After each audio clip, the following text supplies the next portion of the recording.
thing to the American people. I want you to listen to me. I'm going to say this again. I did not have sexual relations with that woman, Miss Lewinsky. Indeed, I did have a relationship with Miss Lewinsky that was not appropriate. In fact, it was wrong. It constituted a critical lapse in judgment and a personal failure on my part for which I am solely and completely responsible.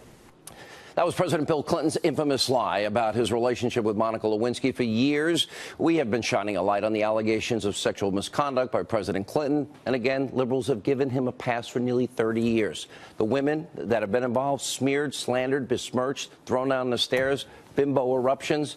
We have left-wing comedian Chelsea Handler actually tweeted an apology last night to Juanita Broderick for not knowing her story. Handler's tweet read in part, quote, "You're right. I apologize to you for not knowing your story."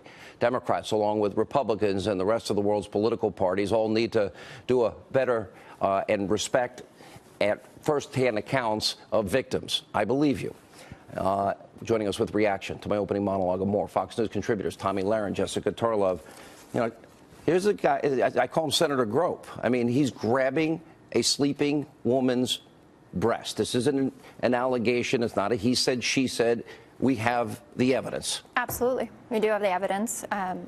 Irrefutable, as you said in your opening monologue as well. Democrats have been swift to condemn it. I actually haven't seen anyone defend it, including Senator Franken himself, and he even called for an investigation into his own actions. I think he acted pretty responsibly considering the irresponsible actions that set this all off. And most importantly, we need to consider the fact that we are officially in the territory of no partisan affiliation with this. We've got gross guys on both sides of the aisle, and we shouldn't be making any arguments on the basis of who we'd like to see in office. You know, it's interesting because in the case of the Roy Moore situation, I said the same thing. If true, it's despicable. If true, it's disgusting. I did a hard interview with him. A lot of people, you know, praised me for the interview. And I said, you've got to answer these questions. At the end of the day, it's going to be the people of Minnesota and the people of Alabama.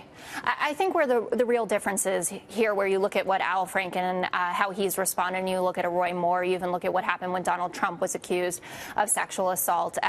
There has been no remorse. By the way, in the case of Donald Trump, I interviewed most of those women the New York Times put in there. They all said it was false.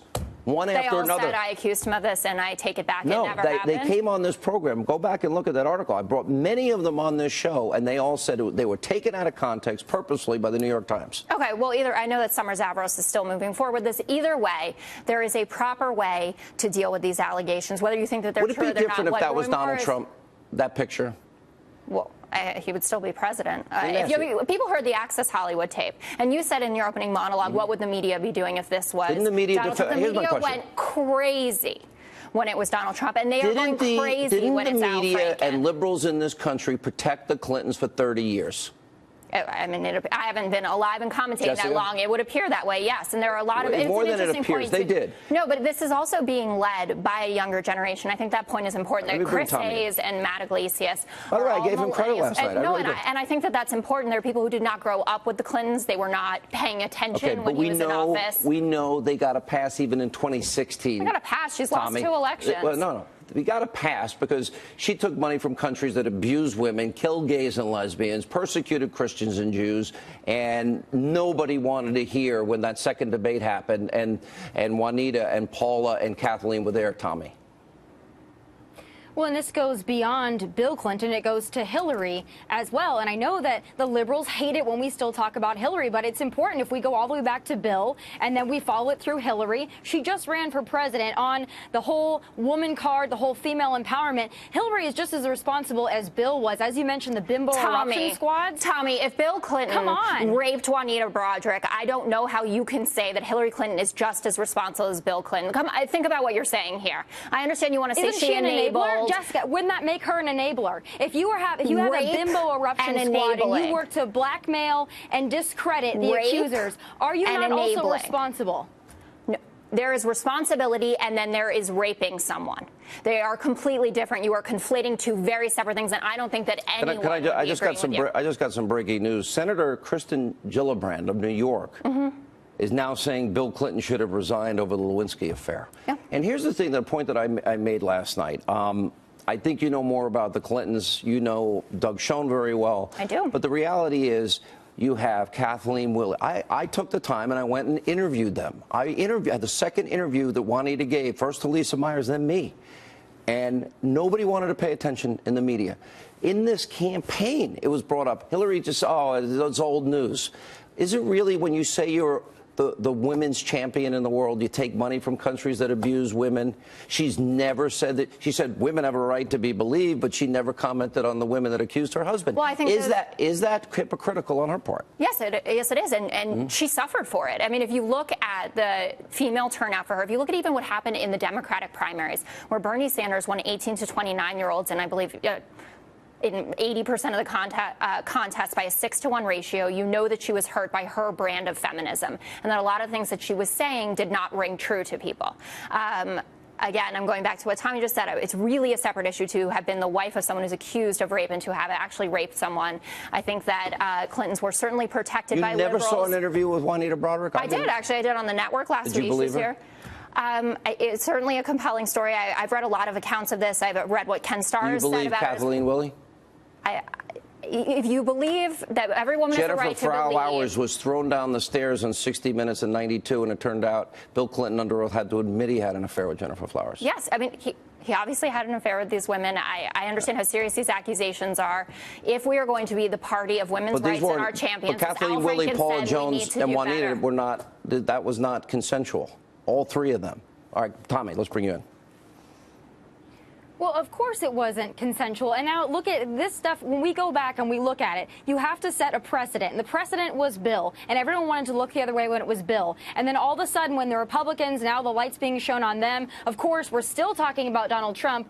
We're talking about an Access Hollywood tape. Meanwhile, we have disgusting pictures right in front of us. Why we're still going back to Donald Trump, I don't understand. When we should be talking about the precedent setter, which was Bill Clinton, which was Hillary Clinton. I'm still going to stick to that. Hillary was a part of this. Well, actually, she covered up for Bill. The mainstream media covered up for them Tomi, both, if you're going by a timeline, I believe Roy Moore was allegedly assaulting 14-year-olds before Bill Clinton was doing anything. So what about that? You just want to focus on Al Franken. This is a society-wide problem. Look, Tomi, I'll give you a chance to answer. Go ahead.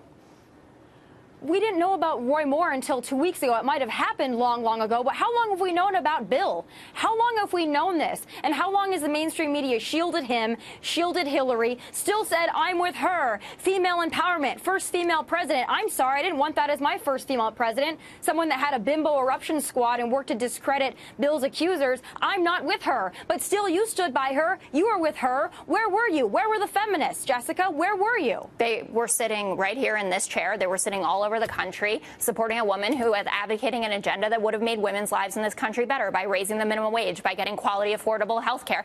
I totally take your points, but be responsible. I got to jump in. She took money from countries where women are told how to dress. The State Department. Excuse me. She took millions of dollars from countries for her foundation that abuse women. Women are told how to dress. They can't travel without a male permission.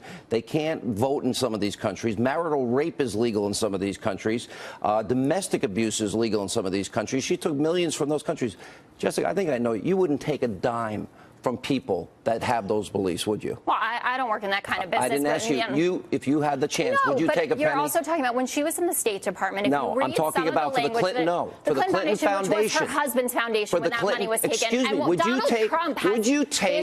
Would you take money from countries that abuse women, kill gays and lesbians for who they are, and persecute Christians and Jews? Would you?